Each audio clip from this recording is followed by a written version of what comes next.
اللہ تعالیٰ تمہیں کوئی نقصان پہنچانا چاہے تو کوئی اس نقصان کو دور نہیں کر سکتا سوائے اللہ کے، اور اگر اللہ تمہیں کوئی بھلائی دینا چاہے، تمہیں بہتری عطا کرنا چاہے، فلا راد لفضلہ، اللہ کے فضل کو کوئی واپس بھی نہیں کر سکتا، لٹا بھی نہیں سکتا، اللہ کے فضل کو کوئی ٹال بھی نہیں سکتا۔ سارا زمانہ لگ جائے کسی شخص کو نقصان پہنچانے کے لیے، لیکن اللہ کی نصرت اسے نصیب ہو، کوئی بال بھی بیکا نہیں کر سکتا۔ سارا زمانہ کسی کو فائدہ دینے میں لگا رہے، لیکن اللہ نہ چاہے تو ایک ذرے کا فائدہ بھی نہیں پہنچا سکتے۔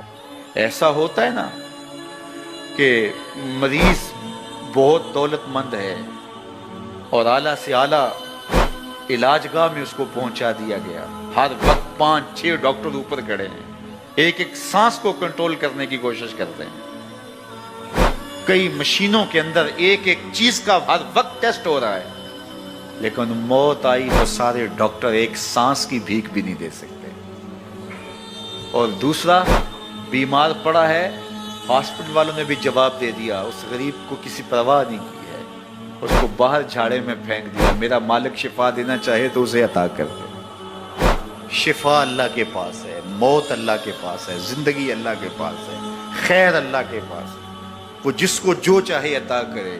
اپنے عقیدوں کو مضبوط کرو، اللہ پر توکل کرو، اللہ پر بھروسہ کرو، وہ چاہے تو ہوتا ہے، وہ نہ چاہے تو کچھ نہیں ہوتا، اس کے چاہنے سے ہے اور اس کے نہ چاہنے سے نہیں ہے، اس لیے اس کے چاہنے سے خیر ملتی ہے، اس کو خیر چاہے تو خیر ملتی ہے، اور اگر وہ کسی کی خیر نہ چاہے تو سارا زمانہ بھی لگ جائے تو خیر نہیں۔ لوگ کہتے ہیں کہ الو آ گیا، اور جہاں الو ہوتا ہے وہاں اجاڑ ہوتا ہے، یہ بربادی کی علامت ہے۔ الو استعارہ بنا لیا بربادی کا، اور یہ ہمارا خود ساختہ ایک تصور ہے کہ جس جگہ پہ الو بولیں، الو بیٹھیں تو وہاں بربادی آ جاتی ہے۔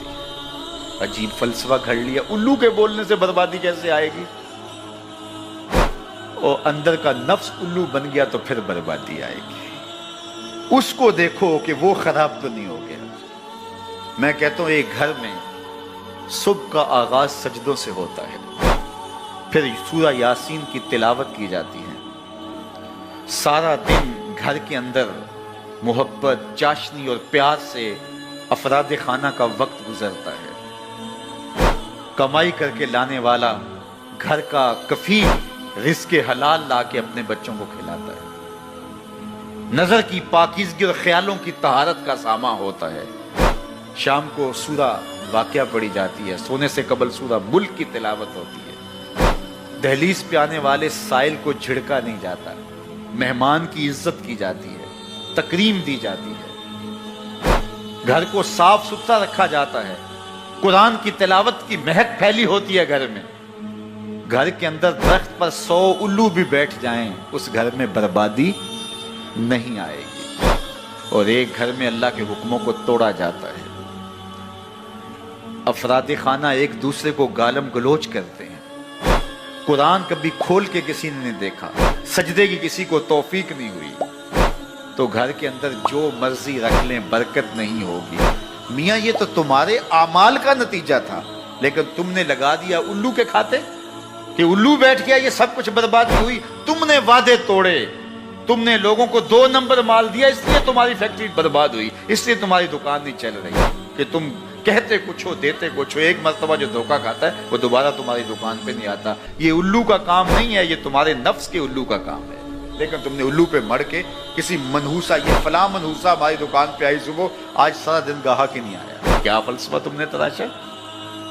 تو فرمایا ولا حامہ، الو بھی کوئی چیز نہیں، ولا سفرا، اور نہ ہی سفر کا مہینہ کوئی چیز ہے کہ آپ سفر کے مہینے کے نام لگا کر کے کسی چیز کا انکار کر دیں۔